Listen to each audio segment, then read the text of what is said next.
I welcome you all my dear student to my channel engineers study. आज हम पढ़ने वाले हैं पॉइंटर्स। जो चैप्टर मैंने पढ़ा है 2.6 हाउ ग्लास इज मेड, है ना।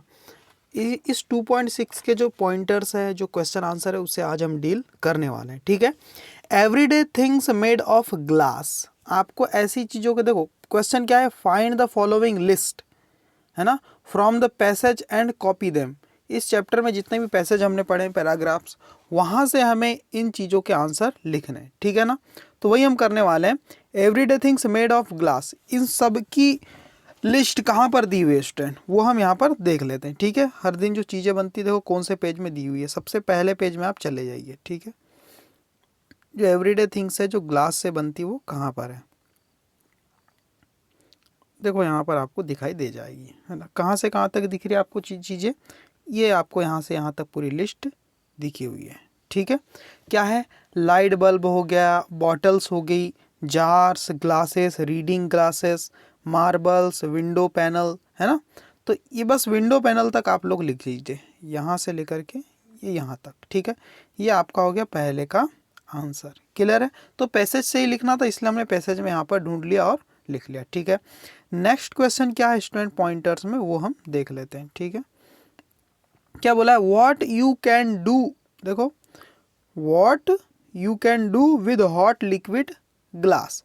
जो गरम गरम, जो बिल्कुल लिक्विड फॉर्म में जो ग्लास रहता है, उसको हम क्या क्या कर सकते हैं। ठीक है। ये यहाँ पर आपको पूछा हुआ है। ठीक है। देख लेते हैं क्या क्या कर सकते हैं लिक्विड ग्लास के साथ हम, है ना।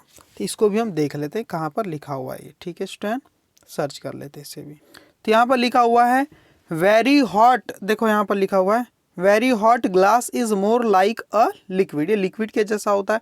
तो इसके साथ हम क्या क्या कर सकते हैं स्टूडेंट, तो आप लोग यहाँ लिख देना, you can pour it, mould it, roll it, press it और even blow it to make a variety of shapes. अलग अलग वेराइटी के शेप्स इसमें प्रोवाइड करने के लिए हम इसे इस टाइप की चीज़ें कर सकते हैं ना। पोर कर सकते हैं, माउल्ड कर सकते हैं, रोल कर सकते हैं, है ना, प्रेस कर सकते हैं, इवन ब्लो इट मतलब फूंक मार सकते हैं इसमें, है ना, हवा से इसको ब्लो कर सकते हैं, और जिससे अलग अलग टाइप के शेप हम क्रिएट कर सकते हैं। तो आंसर आपका क्या है, यहाँ से यहाँ तक, ये आपका दूसरे का आंसर हो गया। ठीक है। तीसरा क्वेश्चन क्या है स्टूडेंट, वो हम देख लेते हैं। ठीक है। क्या बोला है, नेम्स ऑफ कलर्स। कलर्स के नाम आपको लिखना है, उसकी लिस्ट बनानी। तो लिस्ट यहाँ पर दी है स्टूडेंट, ऑलरेडी दी हुई है। जो जार का यहाँ पर फोटो दिया है, ये देखो यहाँ पर नेम ऑफ कलर्स दिए हुए हैं। कौन कौन से कलर स्टूडेंट देख लो, यहाँ पर आप अच्छी तरह से दिख पा रहे होंगे आपको, है ना।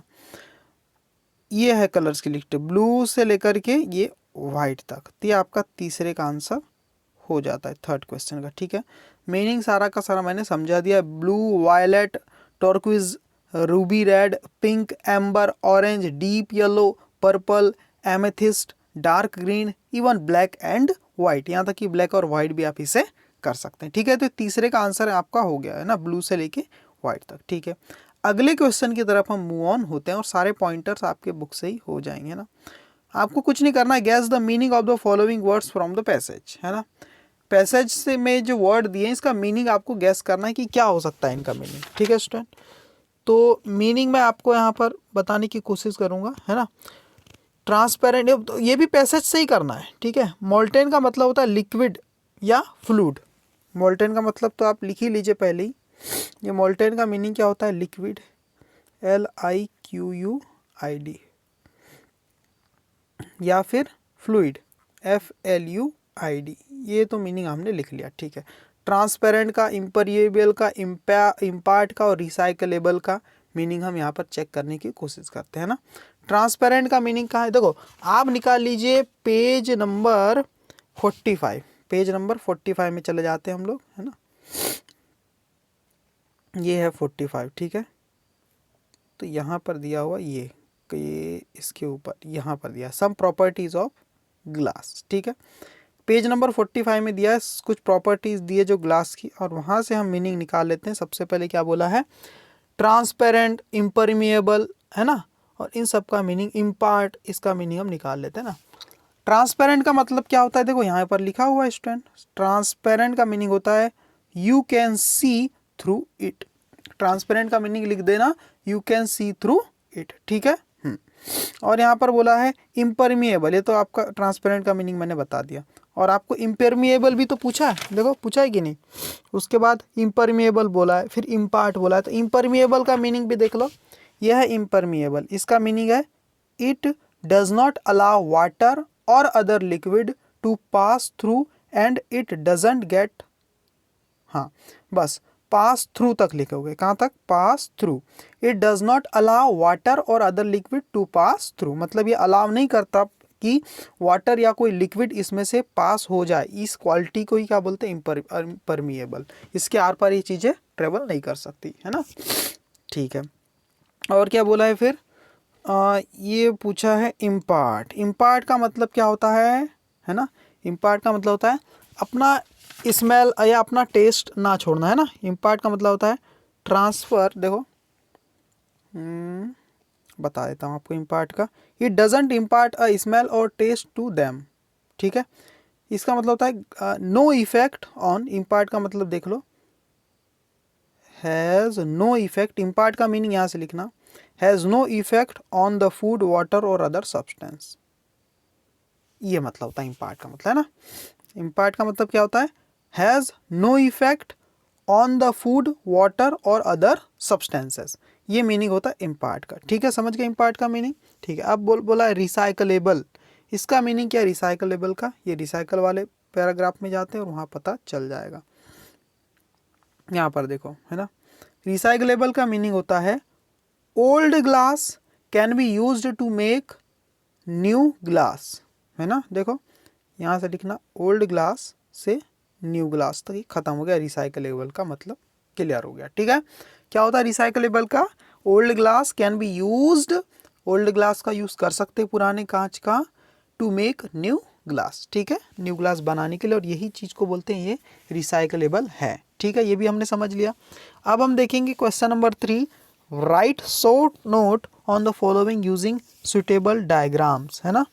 डायग्राम बनाते हुए काम करना है। हाउ ग्लास इज मेड, आपका अगला क्वेश्चन यहाँ पर दिया हुआ है, ये देख लो।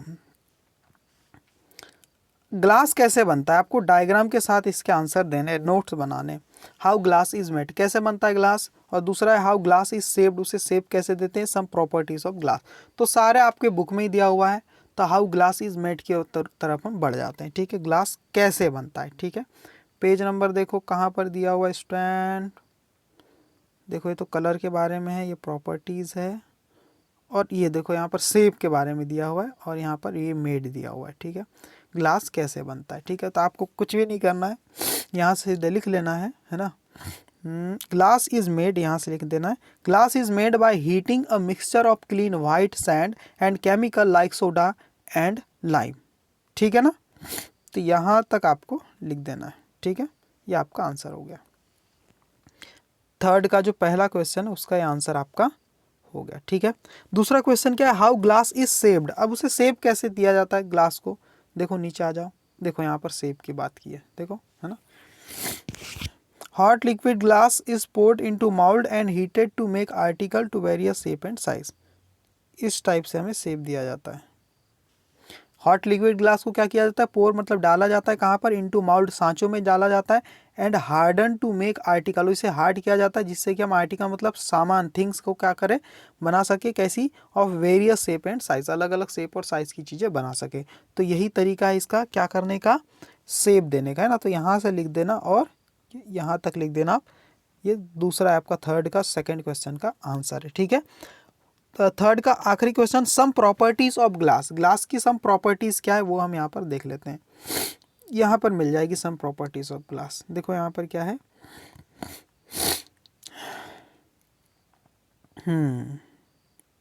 ठीक है। यहाँ पर देखो ग्लास हैज़ नो इफेक्ट, नहीं प्रॉपर्टीज तो सीधे यहाँ से लिख सकते हो ना। देखो इट इज़ ट्रांसपेरेंट लिख देना, ठीक है ना। इट इज़ इम्परमिएबल लिख देना, ठीक है ना। और it has no effect on the food लिख देना, पॉइंट पॉइंट बना के लिख देना। ग्लास की क्वालिटी क्या है, सबसे पहले लिखना इट इज़ ट्रांसपेरेंट, दूसरा पॉइंट क्या लिखोगे, इट इज़ इम्परमिएबल, तीसरा पॉइंट क्या लिखोगे, glass has no effect on the food, ठीक है। चौथा पॉइंट क्या लिखोगे, in other word it doesn't impart a smell और टेस्ट, हाँ ग्लास हैज़, हाँ चौथा पॉइंट लिख देना, glass has a smooth surface, है ना, and it can be washed easily, चौथा पॉइंट लिख देना। काफ़ी है 4 पॉइंट, ठीक है। तो ये आपकी क्वालिटीज़ हो गई ग्लास की, क्लियर है। आगे और कुछ है। 4th क्वेश्चन देखो, पॉइंटर्स की तरफ ही सीधे मैं बढ़ जाता हूँ अब। Find out how paper and plastic are recycled.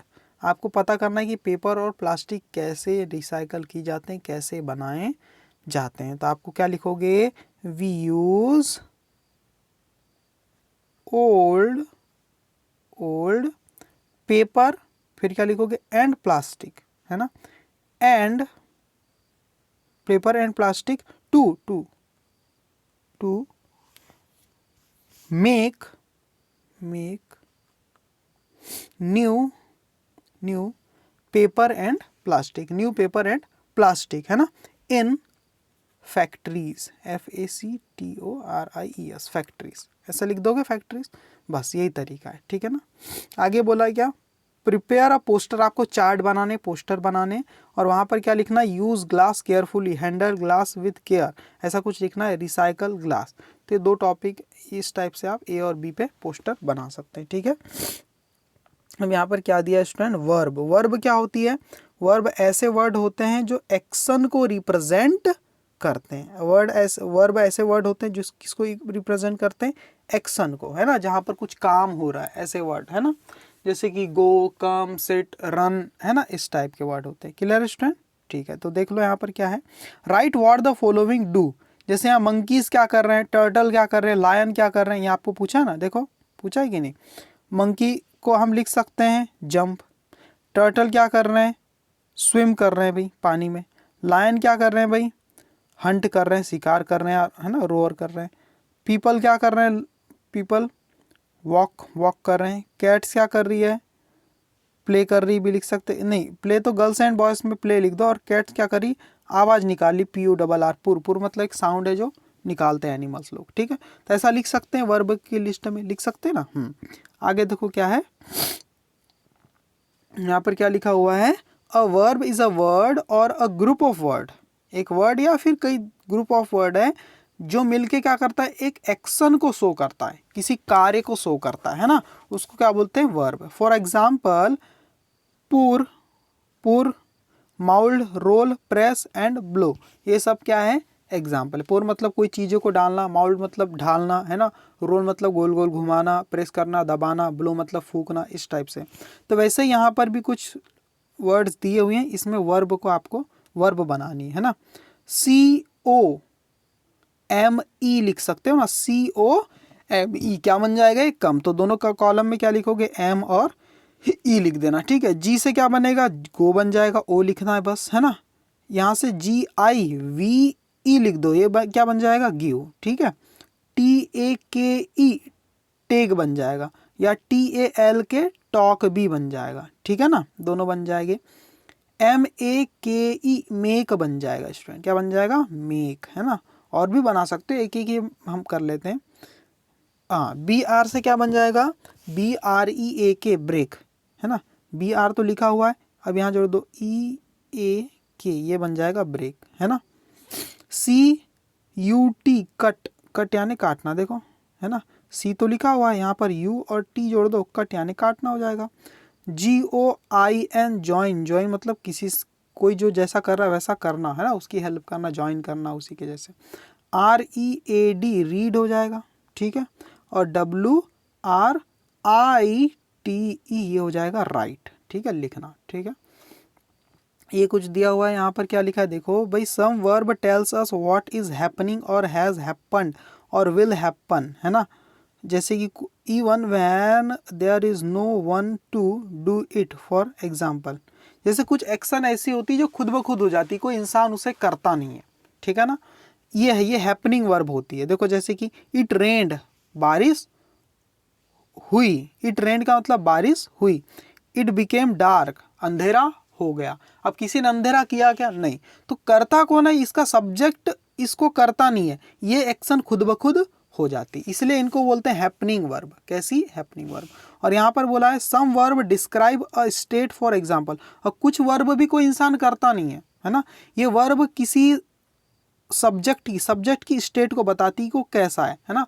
जैसे सी, कोई गर्ल है, सी वॉज टायर्ड, ये कुछ कर नहीं रही है सी, है ना, ये कुछ कर रही है क्या, नहीं कर रही है, वो कैसी है, उसकी स्टेट क्या है भाई, थकी हुई है ना, बीमार है ना, या कहाँ पर है ना, वो उसकी प्लेस को बता देगा, उसकी पोजीशन को बता देगा, उसके एक्शन को नहीं बताता है, सही है, उसकी स्टेट को बताता है। जैसे कि सी वॉज टायर्ड, तो यहाँ पर वॉज क्या है, स्टेटिव वर्ब है जो स्टेट को बता रही है। सी इज़ हैप्पी, इज़ भी स्टेट को बता रही है वो कैसी है ना, उसकी मेंटल स्टेट को बता रही है कि वो हैप्पी है या सैड है ना। The rabbit has red eyes, rabbit के पास क्या है, उनकी स्टेट क्या है, उनके पास क्या है, पोजीशन बता रहा है, रेड आइज है उनके पास, ठीक है। तो यहाँ पर रैबिट कुछ काम थोड़ी कर रहे हैं, यहाँ पर ही कुछ एक्शन थोड़ी कर रही, सी भी कोई एक्शन नहीं कर रही ना, इन्हीं के बारे में कुछ डिस्क्राइब कर दिया है। तो ये जो वर्ब होती है डिस्क्राइब करने वाली, इनको क्या बोलते हैं, डिस्क्राइब स्टेट, है ना, स्टेट बताने वाली वर्ब, है ना। आगे देखो, जो सेंटेंस होते हैं हमारे उसमें कम से कम एक या दो वर्ब होती है, ऐसा यहाँ पर कहा है ना। A sentence with a verb express a complete thought और आइडिया, है ना। जो सेंटेंस होता है उसमें वर्ब के थ्रू हम क्या करते हैं, एक्सप्रेस करते हैं अपना पूरा जो विचार है, अपना जो अपना आइडिया है वो हम एक्सप्रेस कर देते हैं ना। Now try to make complete sentence in English और इन योर मदर टंग, तो अपनी मदर टंग में या इंग्लिश में कुछ कंप्लीट सेंटेंस बनाइए, है ना। व्हाट डू यू फाइंड, है ना, आप क्या ढूंढ रहे हैं ना, व्हाट डू यू फाइंड, ठीक है। Read the end paragraph for the from the passage, read करना है any paragraph from the passage, read ही करना है, मैंने आपको बोला भी रीड करना ही है आपको। Can you find any sentence without a verb, पूरे पैराग्राफ को रीड करो और हर एक सेंटेंस में चेक करो कि बिना वर्ब का कोई सेंटेंस बना है क्या। ये तो पॉसिबल ही नहीं है स्टूडेंट, ऐसा कोई सेंटेंस आपको मिलेगा ही नहीं जहाँ पर वर्ब ना आई हो, वर्ब आती ही है, या तो वो स्टेटिव फॉर्म में भी हो सकती है इस टाइप से, is am are was were इस टाइप की फॉर्म में, या फिर रेंड बिकेम इस टाइप की वर्ब हो सकती है, ठीक है ना। और ये जो वर्ब है ये पूरी की पूरी एक्शन वर्ब है, ठीक है स्टूडेंट, ठीक है। और ये वर्ब क्या है, हैपनिंग वर्ब है, और ये क्या है, स्टेटिव वर्ब है, ठीक है। Okay student, thank you very much. अगर आपको पसंद आया होगा ये लेक्चर तो वीडियो को जरूर लाइक कर देना स्टूडेंट, और मेरे चैनल को सब्सक्राइब जरूर कर देना। Okay, thank you very much student.